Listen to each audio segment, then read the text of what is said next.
¿Cómo podemos, hermanos, comprobar que algo es único? Si pensamos en esa idea, ¿qué implica que algo sea único? ¿Qué hace que podamos referirnos a algo como único?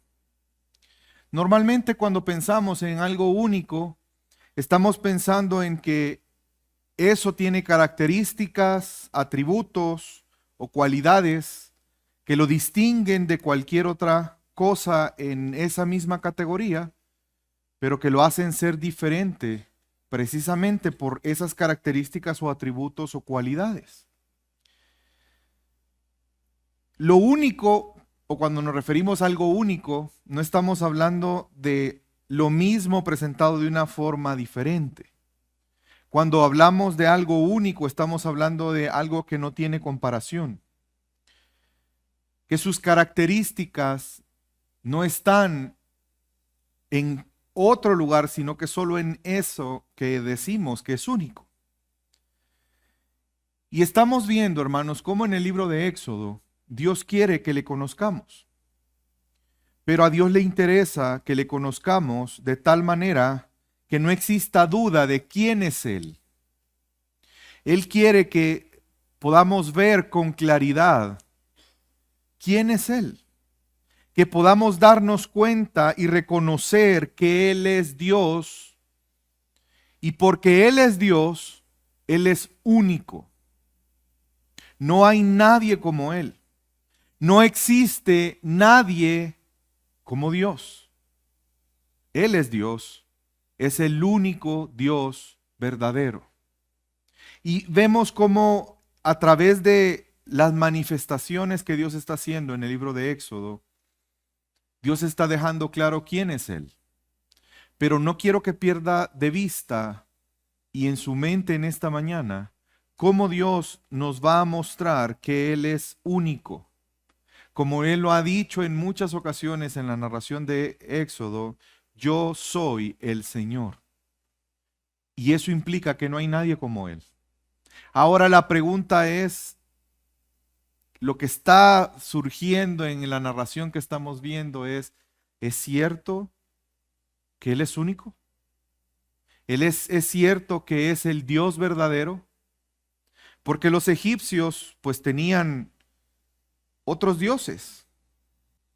Y el punto aquí es, ¿estos dioses son igual al Dios de los hebreos? Pero Dios quiere dejar claramente establecido que Él es único, que Él es el único Dios verdadero. Y el título en el sermón en esta mañana es, no hay nadie como el Señor nuestro Dios. Si algo podemos tener certeza cada uno de nosotros, y espero que en esta mañana la palabra de Dios nos ayude a darnos cuenta que Dios es único. Y específicamente en la porción en la que vamos a meditar en esta mañana, que seguramente ustedes han leído en la semana, vamos a darnos cuenta que cada uno de nosotros debemos de adorar a Jesús. ¿Por qué? Porque Él es el único poderoso Dios en quien hay resurrección y vida. Quiero que veamos, hermanos, cómo hoy el texto nos va a mostrar que solamente en Dios hay resurrección y vida, que solamente Él es poderoso, el Dios poderoso, y que manifiesta su poder a través de la vida. El primer punto en esta mañana, el primer aspecto del sermón de esta mañana es precisamente ese. El texto de esta mañana nos afirma que el Señor es único. ¿Cuántos podemos decir amén a eso? El Señor es único. Y creo que si quisiéramos describir por qué el Señor es único, pues podríamos pasar literalmente hablando toda nuestra vida. Pero en esta mañana vamos a ver cuál fue el argumento que Dios da. Cómo Dios se muestra a los egipcios, pero también a su pueblo. Y cómo Dios se muestra para nosotros hoy como único. Le pido que me acompañe en esta mañana. Vamos a leer Éxodo capítulo 8. Y vamos a comenzar en el versículo 1. Búsquelo en su Biblia. Éxodo 8.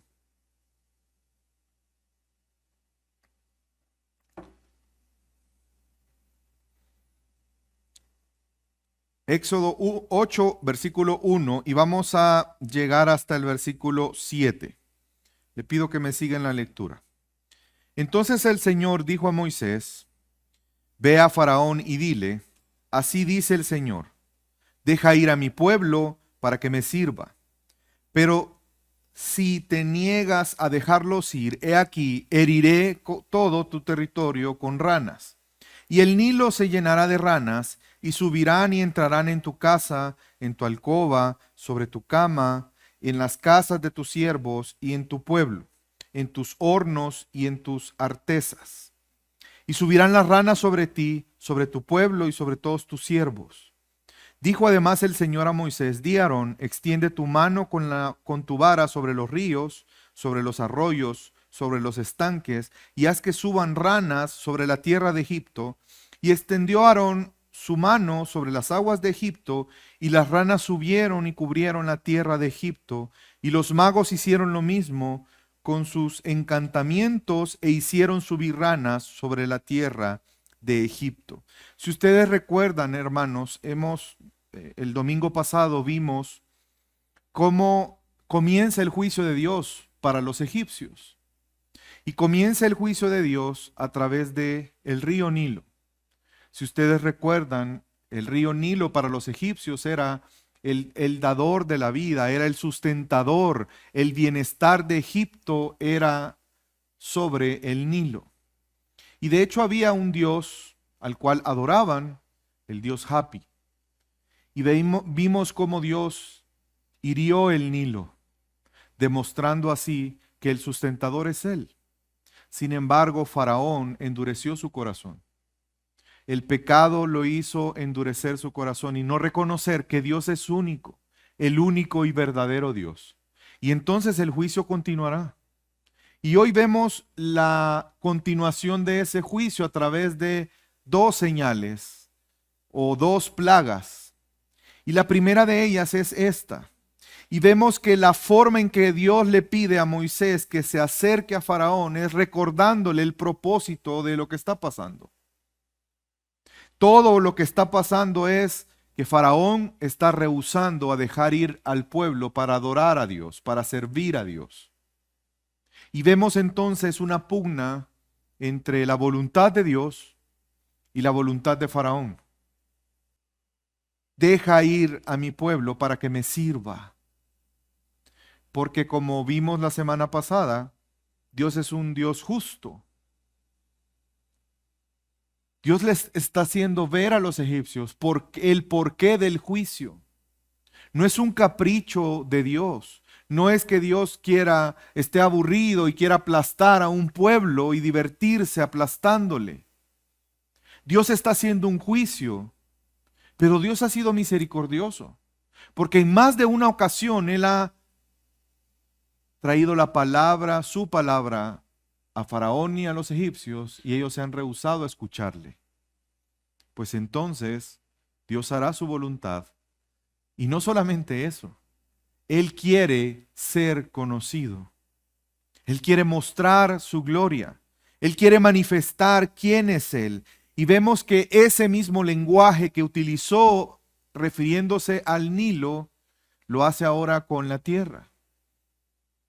Heriré el territorio, porque lo que Dios está haciendo es destruir una idea equivocada, una mentira. Esa mentira que existe en otros dioses. Esa mentira que hace pensar que Faraón es un semidios y que de él depende, él es soberano y de todo lo que pasa en Egipto depende de él. Vemos que Dios está diciendo que Él es el rey, pero también Él es justo. Y quiero que noten que en esta prueba, más bien en esta señal, en esta juicio, hay una afectación directa para Faraón. Dios dice que va a herir el territorio con ranas, pero hay una afectación directa a Faraón, porque le dice que va a afectar su alcoba, su cama, su casa, su siervo, su pueblo. Hay una afectación directa, un juicio directo a Faraón, y la razón es la desobediencia, el orgullo, el desechar a Dios, el no querer aceptar que Él es el Señor. Hay un juicio de Dios también por la maldad de Faraón y de Egipto, por la opresión al pueblo de Dios. Y vemos que le dice Dios que Aarón debe de extender su mano con la vara sobre los ríos, los arroyos y sobre los estanques. Hermanos, y aquí vemos algo importante, que Dios hace su voluntad, pero Dios usa medios para hacerla. Vemos aquí cómo se une la voluntad de Dios y el sometimiento y la obediencia de los hombres. ¿Y cómo funciona esa dinámica? Dios quiere hacer cosas, pero muchas veces Él en su gracia utiliza medios para hacerlo. Y por eso es importante nuestra obediencia, porque Dios quiere obrar, pero lo hace a través de sus escogidos. Y en este caso, Faraón era el principal, era visto como el principal guardián cósmico. Era visto como aquel que lo controlaba todo, que él actuaba para que las cosas pasaran, que de él dependía el bienestar. Y casi como con cierto humor o sarcasmo, Dios le está diciendo, este juicio va a llegar a lo más íntimo de tu reino, tu cama, tu alcoba. No vas a poder detenerlo. ¿Usted se imagina ese mensaje? Aquellos que consideran a Faraón como el sustentador y y de quien depende que todas las cosas buenas en Egipto pasen. Aquellos dioses que traen bienestar a los egipcios. Y ahora hay para ellos un nuevo Dios. Un Dios del pueblo de los esclavos que nos están sirviendo, que dice que es más grande que nuestros dioses. Y eso es lo que está en pugna aquí. Pero Dios es soberano y Él es el verdadero rey. Y el guardián cósmico es Dios. El soberano es Dios. Y eso es lo que Dios quiere demostrar. Y lo hace, hermanos, es que miren, es asombroso cuán intencional es Dios, cuán claro está hablando Dios para los egipcios. Para nosotros a veces no es tan claro porque no estamos en medio de la cultura egipcia. Pero para ellos era un mensaje tan claro. ¿Por qué ranas? Bueno, de hecho lo he mencionado más de alguna vez. Y no me quiero adelantar, pero si usted quiere adelantarse, hay personas que no les gusta que les adelanten, ¿verdad? De una película o de una serie. Hay otros que les encanta. Mira, contame el final. Si a usted le gusta conocer el final, pues lo invito a leer el capítulo 12. A los que no le gusta, pues no lo lea. Y no se lo voy a decir hasta que lleguemos ahí. Solo voy a adelantar algo. Que Dios dice que todos estos juicios son para demostrar que los dioses egipcios son falsos. Y había una diosa a la cual Dios va a destruir y ese concepto. Pero es necesario, Dios quiere algo. Dios quiere que reconozcan que solo Él es el verdadero Dios. ¿En qué sentido? ¿Por qué Dios es único? Porque Él es el único dador de la vida. Y este juicio que acabamos de leer de las ranas tiene ese propósito.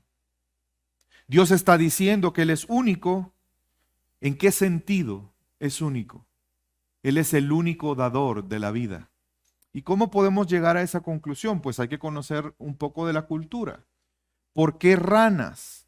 Bueno, porque había una diosa en Egipto que se llamaba Eket, no sé si se pronuncia así. era la diosa egipcia. ¿Saben cómo le llamaban a esta diosa egipcia? De la fertilidad y de la resurrección.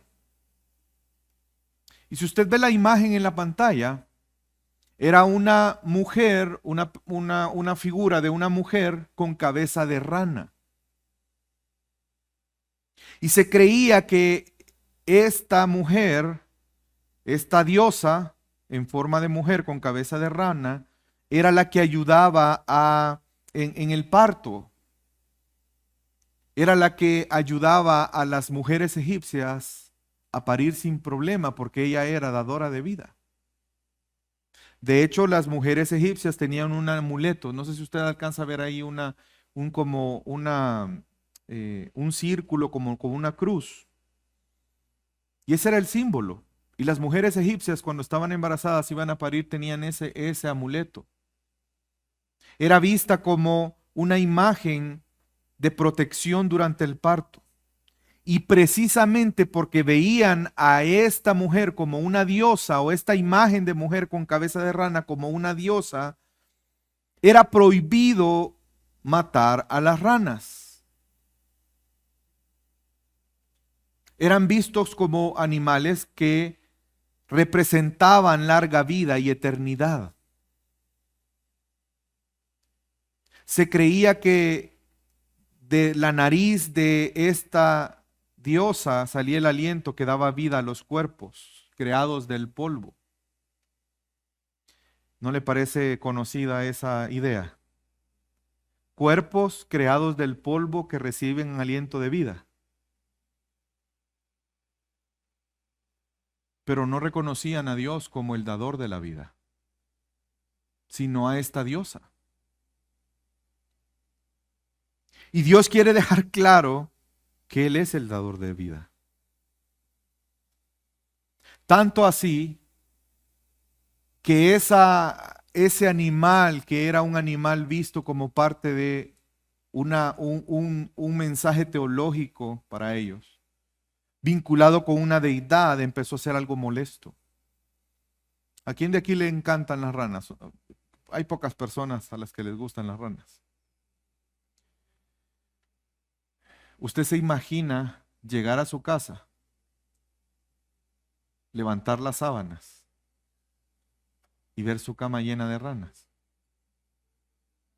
Que usted llega a la cocina y empieza a sacar la olla porque va a cocinar y abre la olla y está lleno de ranas.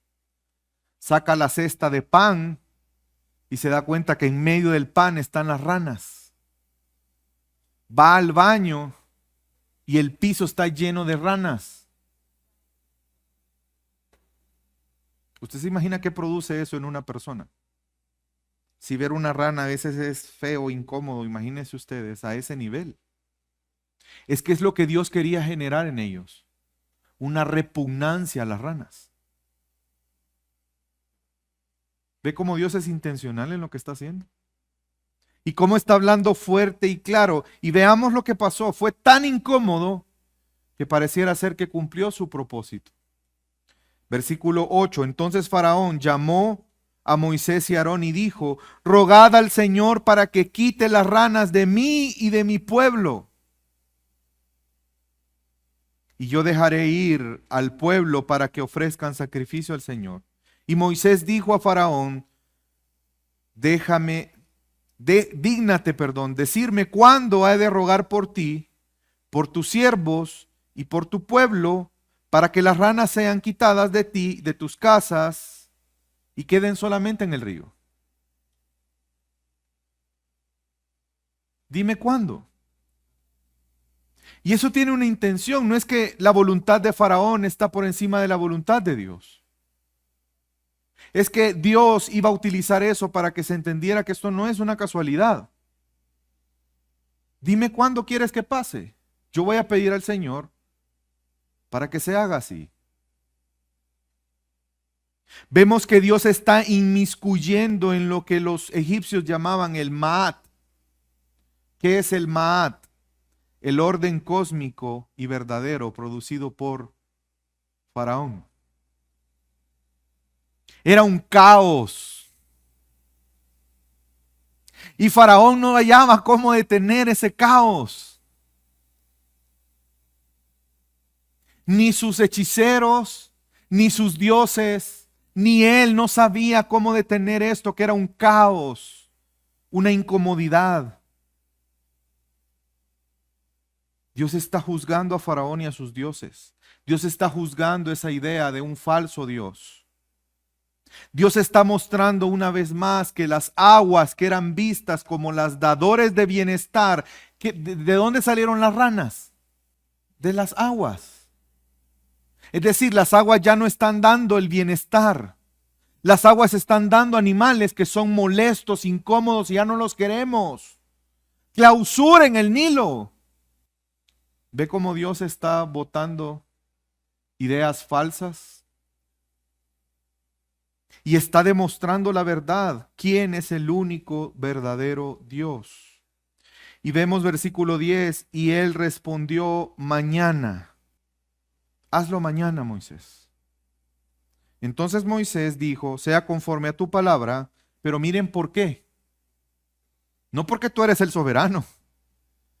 Que sea conforme a tu palabra, para que sepas el qué, hermanos. ¿El qué? Que no hay nadie como el Señor nuestro Dios. Yo espero que hoy cada uno de nosotros reconozca que no hay nadie como el Señor nuestro Dios. Y las ranas se alejarán de ti, de tus casas, de tus siervos y de tu pueblo, y solo quedarán en el Nilo. Entonces Moisés y Aarón salieron de la presencia de Faraón, y Moisés clamó al Señor acerca de las ranas que él había puesto sobre Faraón. ¿Qué hizo el Señor? Miren lo que hizo el Señor, porque Él no quiere que quede duda. ¿Qué representaba para los egipcios las ranas? ¿A qué les recordaban? A la diosa que era llamada como dadora de vida. ¿Sí? Veamos qué hizo Dios. Versículo 13. Y el Señor hizo conforme a la palabra de Moisés. ¿Y qué hicieron las ranas? Murieron. Murieron todas de las casas, de los patios y de los campos, y las juntaron en montones, y la tierra se corrompió. Pero al ver Faraón que había alivio, ¿qué hizo Faraón? Endureció su corazón y no los escuchó tal como el Señor lo había dicho. ¿Quién es el Señor? Queda claro a través de estas maravillas, para que sepan que no hay nadie como el Señor nuestro Dios. Usted se imagina esos montones de ranas muertas, el olor, lo asqueroso que podría haber sido eso. Eso es lo que Dios quería provocar. Que ellos mismos se cuestionaran, bueno, ¿y cómo es que la diosa dadora de vida y todas estas ranas muertas? Y si nosotros matábamos una rana, hasta nos podrían apedrear. ¿Y quién es este que está haciendo esto? ¿Y qué pasa con Faraón? ¿Cómo permite Faraón que nos hagan esto en nuestra tierra, aquellos que son esclavos nuestros? ¿Cómo es posible que ese Dios de los hebreos pueda hacer esto y en Egipto no haya nadie que lo detenga? Es que ese es el punto. Ese es el mensaje de Dios. Es un mensaje teológico, hermanos. Es un mensaje donde Dios está diciendo: yo soy el Señor. Yo soy el dador de vida. Yo soy el que tengo la resurrección, porque soy el dador de vida. Porque para resucitar, ¿qué hay que estar primero? Muerto. Por eso es que a esta diosa la vinculaban con la resurrección, porque ella era vista como la dadora de vida. Pero solo hay un dador de vida. Solo hay un dador de vida. Y vemos que por la idolatría de Egipto, la tierra se corrompió. Y esto no es primera vez que pasa esto. La tierra se corrompió por el pecado de Adán y Eva. Y una vez más la tierra se corrompe por el pecado. Y la tierra sigue corrompiéndose hasta hoy por el pecado de los hombres. Una consecuencia del pecado. Y muchos actúan como Faraón. Aparentemente se acercan a Dios, se someten a la voluntad de Dios, porque están viviendo situaciones en su vida que les incomodan, que les afectan. Pero una vez sienten un pequeño alivio, endurecen su corazón y no escuchan al Señor. Hermanos, esa es una consecuencia de el corazón pecaminoso de los hombres. Y vemos aquí cómo Faraón representa esa verdad de la condición humana caída. Somos idólatras los seres humanos en nuestra naturaleza caída. Pensamos que podemos vivir sin Dios. Pensamos que somos autosuficientes. Pensamos que nuestro bienestar viene de nosotros mismos o de una empresa, de una persona, de conectes, de no sé, de un negocio. Pero solo hay un dador de vida.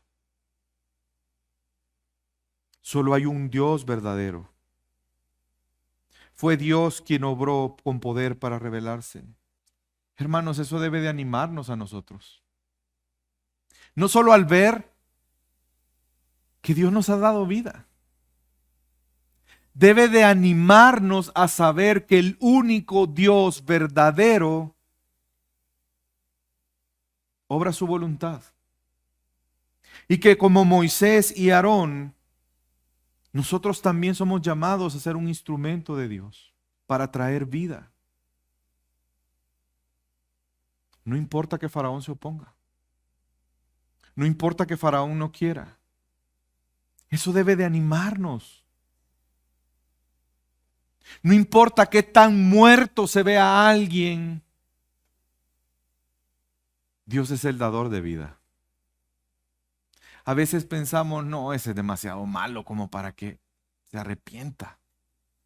Mira, desde chiquito ha sido malilla, malvado.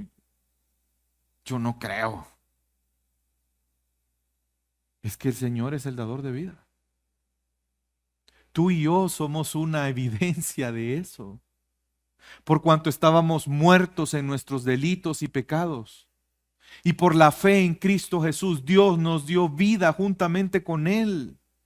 Dios obró milagrosamente, pero es necesario tu obediencia. Hermanos, ¿estamos siendo obedientes al llamado? Yo lo mencioné la semana pasada, que hay un patrón donde vemos la obediencia aquí vinculada. Si se dan cuenta, Dios le da órdenes a Moisés y que Moisés le diga a Aarón, y ellos obedecen. Ya Moisés maduró. Ya no hay, mira, pero, ¿y qué pasa? Pero mira, pero es que tamudeo. Ya maduró. Ya creció en el conocimiento de Dios de tal manera que su fe no está en Él, sino en Dios. Ya no duda del poder de Dios, sino cada vez más está creciendo en el conocimiento de Dios, comprobando que Dios es quien dice ser. Porque hermano, no basta con decir algo. Yo puedo decir que soy Superman, pero eso me va a convertir en Superman. ¿Cómo usted se convencería de que yo soy Superman? No va a ser por los lentes, ni por lo guapo. ¿Cómo se convencería? Sí, es que depende de cuál Superman ve. Como hay varios. ¿Cómo usted se convencería si yo dijera yo soy Superman? Pues de repente me tiro de aquí y me voy volando. Usted diría, pues sí, era Superman. Es decir, con hechos. Es lo que Dios está haciendo. Dios no solo está diciendo que es algo, sino Él está mostrando quién es Él a través de sus acciones. La pregunta es, ¿tú y yo necesitamos más muestras de quién es Dios para reconocer que Él es el dador de vida.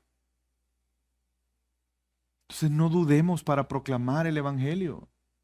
No dudes. Porque no es en nuestras fuerzas, no es nuestra inteligencia la que va a convencer a alguien. Es el dador de vida quien dará vida. Nosotros debemos de hacer como hizo Aarón, como hizo Moisés. Ver cómo Dios obra milagrosamente, pero ¿saben qué esa obediencia qué muestra? Esa obediencia muestra confianza y dependencia. Esa obediencia demuestra que ellos saben quién es Dios. Hermanos, nosotros conocemos al dador de la vida. El dador de la vida nos ha salvado, pero también nos ha llamado para llevar vida a otros. Proclamemos, aconsejemos y enseñemos a Cristo Jesús, porque solamente Él es el dador de la vida. Y Dios no solamente quiere mostrarse como único en cuanto a ser el dador de vida, sino también quiere mostrarse único como el Dios verdadero a través de manifestar su poder. Solo Él es el verdadero Dios, único en poder. ¿Hay alguien más grande en poder que Dios? Y Dios lo va a demostrar. Vemos en esta tercera plaga cómo Dios va a dar un argumento para que entendamos todos que no hay nadie como Él. Sigamos leyendo, versículo 16. Entonces el Señor dijo a Moisés, ante la respuesta de Faraón de endurecer su corazón y no dejar ir a su pueblo, entonces el Señor dijo a Moisés, di a Aarón, extiende tu vara y golpea el polvo de la tierra para que se convierta en piojos por toda la tierra de Egipto. Y así lo hicieron. Y Aarón extendió su mano con su vara y golpeó el polvo de la tierra y hubo piojos en hombres y animales. Todo el polvo de la tierra se convirtió en piojos por todo el país de Egipto. Y los magos trataron de producir piojos con sus encantamientos, pero ¿qué pasó? No pudieron. Hubo pues piojos en hombres y animales. Entonces los magos dijeron a Faraón, este es el dedo de Dios. Pero el corazón de Faraón se endureció y no los escuchó tal como el Señor lo había dicho. Hasta este momento hemos visto cómo había una imitación. En este caso no hay una deidad tan clara. Algunos teólogos piensan que hay un Dios vinculado a la tierra, porque dice que golpee la tierra. Pero lo que sí podemos estar seguros es que hay una vinculación entre la plaga anterior y esta. Y es la multiplicación sobreabundante y masiva de algún animal. Es que solo Dios es el creador. Solo Dios puede hacer algo así. ¿Qué ganadero no quisiera tener el poder de multiplicar sus vacas? ¿Sí o no? Claro. Pero solo Dios puede hacerlo. Solo Él puede crear de la nada. Si se dan cuenta, está haciendo un eco a la creación. Al Dios creador, al que da aliento de vida, es Dios el Señor, el de los hebreos, el de los hijos de Israel. Y Dios hace una multiplicación aquí. Y una vez más sigue utilizando el mismo lenguaje de golpear. No sé qué versión de Biblia usted lee. Probablemente alguna de las versiones, si alguna de las versiones usted lea que no dice piojos, sino mosquitos. Porque no se sabe exactamente qué tipo de insecto era. Algunos lo traducen como piojos, otros lo traducen como mosquitos. Pero en este caso el animal no es tan importante. Lo importante es lo que Dios está haciendo. Lo importante es lo que Dios está señalando. Lo importante es lo que Él está obrando y el mensaje que está dando cuando Él obra. ¿Y cuál es el mensaje? que es Dios el que está haciendo ese juicio. Porque hasta este momento podría haber lugar a dudas. ¿Por qué? Porque Dios hacía algo y los magos, los hechiceros, los brujos de Egipto hacían lo mismo. Pero aquellos no pudieron replicarlo. Dios está elevando la vara. Dios está haciendo cosas para que se den cuenta que no hay nadie como Él. Y vemos que de la boca de ellos sale esta expresión: es el dedo de Dios. Una vez más tenemos que ir a la cultura egipcia. Había en la mitología egipcia, había un mito que, de hecho, esa frase, el dedo de Dios, ellos la utilizaban. ¿Y saben para qué la utilizaban? Porque supuestamente un dios egipcio llamado Set había con su dedo dañado el ojo de otra deidad llamada Urus. Y hasta que no retirara el ojo, el dedo del ojo, Urus no sanaría. ¿Ven cómo ellos están entendiendo? Es que hasta que esta deidad no quite su dedo de aquí, esto no va a mejorar. Los hechiceros le están diciendo a Faraón: Faraón, no estamos ante algo que nos hayamos enfrentado antes. Esto es algo único. Y saben que después de aquí hay 4 veces que la Biblia utiliza ese término, el dedo de Dios. Una está más adelante aquí mismo en el libro, cuando fueron escritos los 10 mandamientos. Y hay otros 4 ocasiones que se utiliza este término. Pero la intención de utilizar este término es manifestar la deidad. Es una forma de expresar en un lenguaje la autoridad de Dios sobre la creación, sobre las criaturas. Vemos entonces cómo el mensaje está siendo claro. Por primera vez el autor muestra cómo distinguir un falso milagro de un verdadero milagro. Porque hay falsos milagros, hermanos. No vaya a caer en el engaño de pensar que un milagro todo el tiempo viene de Dios. Porque de hecho lo que Dios está haciendo aquí es eso, revelar que ellos habían hecho cosas falsas para engañar, para decir: es que es el mismo Dios, tenemos la misma fuerza, no pasa nada. No todo milagro proviene de Dios, hermanos. Hay milagros que su intención es engañar. Cuidado, ojo con eso. El único verdadero milagro es cuando es provisto por Dios, en el poder de Dios. Y alguien podría decir: bueno, pastor, ¿y esto qué tiene que ver con nosotros? ¿Esto qué tiene que ver con mi vida? Yo no estoy en Egipto, no estoy en una situación parecida. Pues tiene todo que ver con nosotros, hermanos. ¿Saben por qué?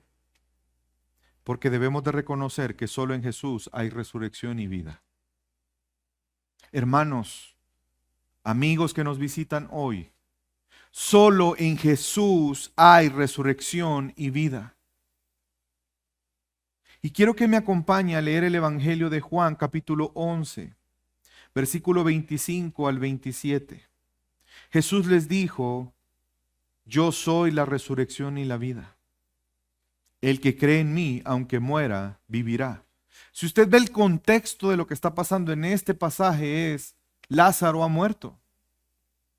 Este buen amigo de Jesús, Lázaro, sus hermanas salen a encontrarlo y a darle la noticia que había muerto y a decirle: ¿por qué no viniste antes? Si tú hubieras estado aquí, quizás algo hubiera cambiado. Pero Jesús les dice: yo soy la resurrección y la vida. El que cree en mí, aunque muera, vivirá. Y todo el que vive y cree en mí no morirá jamás. ¿Crees esto? Y ella le dijo, sí, Señor, yo he creído que tú eres el Cristo, el Hijo de Dios, el que viene al mundo. Los egipcios no creían esto, pero ahora tú y yo, por gracia, hemos creído que Jesús es el dador de vida. Si tú estás aquí en esta mañana y tú no crees esto, es un buen momento para reflexionar y verte en el espejo de Faraón y de los egipcios. El ser humano en su naturaleza endurece su corazón. ¿Saben por qué? Porque no hay temor de Dios. Faraón no temía a Dios porque no le conocía. Pero debemos reconocer entonces que solo el Señor da vida. Hoy es un día donde Dios se está manifestando para que reconozcas que solo Él es el dador de la vida. Y no solamente de la vida física, sino de la vida espiritual. Pero para tener vida es necesario creer en Cristo. Ese es el requisito. Porque todos los seres humanos enfrentaremos el juicio como lo está enfrentando Faraón. Faraón recibió anuncios misericordiosos de Dios, pero él endureció su corazón y un día comenzó el juicio. Todos los hombres enfrentaremos a Dios. Estaremos frente a Dios un día. La pregunta es, ¿tú lo enfrentarás vivo o muerto? Porque hace una gran diferencia. Recuerde que la muerte es separación. La paga del pecado es muerte.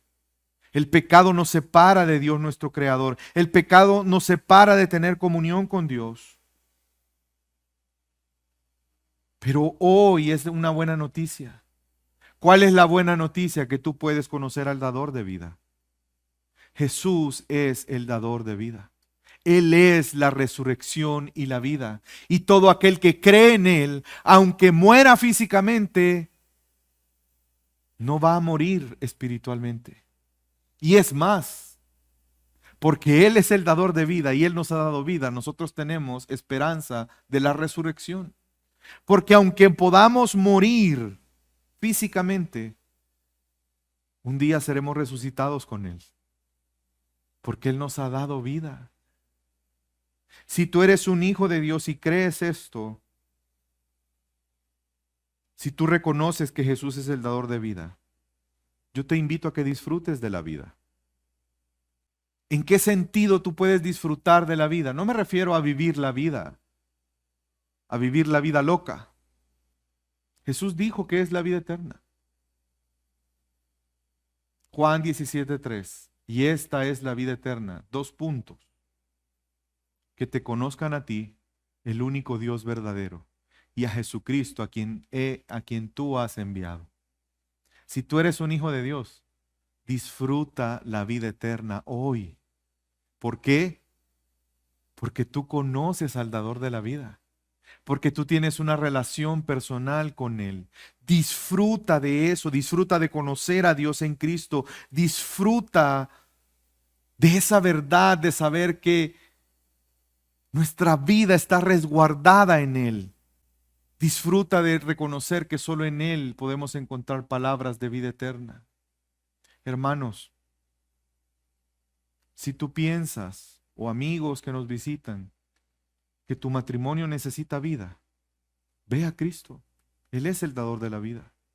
Si tú piensas que tu familia necesita vida, pues ve a Cristo.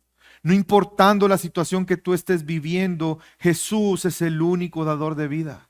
Y por eso tú y yo tenemos esperanza en Dios. Porque sabemos que nada ni nadie nos puede separar de Dios. Porque sabemos que nuestra vida está en las manos de Dios. Porque sabemos que nuestra vida está cimentada sobre la roca que es Cristo Jesús. Porque sabemos que en Cristo somos más que vencedores por cuanto hemos vencido a la muerte, al pecado, porque Él es el dador de la vida. Y eso, hermanos, tiene que hacernos poner la mirada en Él. El reconocer que Jesús es el dador de vida debe de hacernos ver a Él, entender que nuestro futuro está en Él, no está en esta tierra, no está en las cosas de esta tierra. Es que somos peregrinos. Él nos sacó de la esclavitud para adorarle a Él. Y esa es nuestra esperanza. Esa debe de ser nuestra esperanza. Yo soy la resurrección y la vida. El que cree en mí, aunque muera, vivirá. Y todo el que vive y cree en mí no morirá jamás. ¿Crees esto? Y esa es la pregunta que yo quiero hacerte hoy. ¿Crees esto? Porque si lo crees, no solo impactará en tu salvación. Si tú crees esto, impactará cada día de tu vida. Hermanos, recordemos cada día de nuestra vida que solamente Jesús es la resurrección y la vida. Adora a Jesús, el único poderoso Dios en quien hay resurrección. Y en tercer y último punto es, Dios ha vencido la maldad en Jesús. La tercera plaga, ¿saben qué demostró? La superioridad del poder de Dios sobre los falsos dioses egipcios. Y se recuerda que le dije que hay 4 textos que se utiliza esta frase del dedo de Dios. ¿Saben que Jesús fue quien utilizó ese término? ¿Y saben en qué contexto lo hizo? Para referirse a cómo él vencerá a Satanás. Acompáñeme a leerlo, Lucas capítulo 11, versículo 18. Están acusando a Jesús que él saca a los demonios en nombre de Belcebú. Esa es la acusación. Y miren lo que Jesús les contesta. Y si también Satanás está dividido contra sí mismo, ¿cómo permanecerá en pie su reino? Porque vosotros decís que yo echo fuera demonios por Belcebú. Y si yo echo fuera demonios por Belcebú, ¿por quién los echan vuestros hijos? Por consiguiente, ellos serán vuestros jueces. Pero si yo por el dedo de Dios echo fuera los demonios, entonces el reino de Dios ha llegado a vosotros. El reino de Dios está entre nosotros. Y Él ha vencido la maldad. Hermanos, Jesús venció la maldad. Jesús demostró ser superior a la maldad. Jesús demostró que no hay nadie más grande que Él, pues Él es Dios. Y miren lo que dice, cómo hace la analogía y en la forma en que lo hace, versículo 21. Cuando un hombre fuerte, bien armado, custodia su palacio, sus bienes están seguros. Un hombre fuerte, bien armado. Pero ¿qué pasa si llega uno más fuerte? Pero cuando llega uno más fuerte que él, lo ataca y lo vence, le quita todas sus armas en las cuales había confiado y destruye su botín. El que no está conmigo contra mí está, y el que conmigo no recoge desparrama. Ese es el punto. ¿Quién es más fuerte? ¿Los falsos dioses egipcios, Faraón o Dios? ¿Quién es más fuerte? ¿Satanás y sus demonios o Jesús, el Señor? Jesús ha vencido la maldad. Él es el Señor.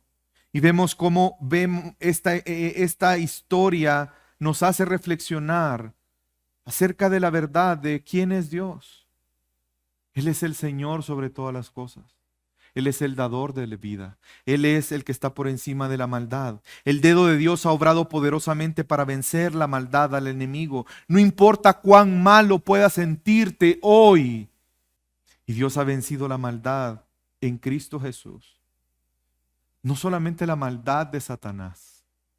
Dios ha vencido nuestra propia maldad en Cristo Jesús.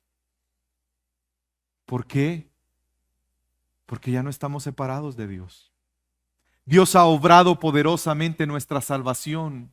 El dedo de Dios ha obrado poderosamente. ¿Para qué? Para traernos a Él, librándonos de nuestra propia maldad, librándonos de la atadura del pecado, librándonos de Satanás. Dios es poderoso. Confiemos en Él. Confiemos en Él. cada día de nuestra vida recuerda esa verdad. Dios es todopoderoso. A veces nos ahogamos en un vaso de agua. Para nosotros es un océano, sinceramente. Pero para Dios, el Todopoderoso, el que nos sustenta, el que nos cuida, el que nos guarda, el que nos ha salvado, confiemos en Él. Mi invitación para ti en esta mañana es: descansa en saber que Dios ha vencido en Cristo Jesús la maldad. No tengas temor. Proclama, aconseja y enseña a Cristo sin temor. Por lo tanto, hermanos, adoremos a Jesús, el único poderoso Dios en quien hay resurrección y vida. Vamos a orar.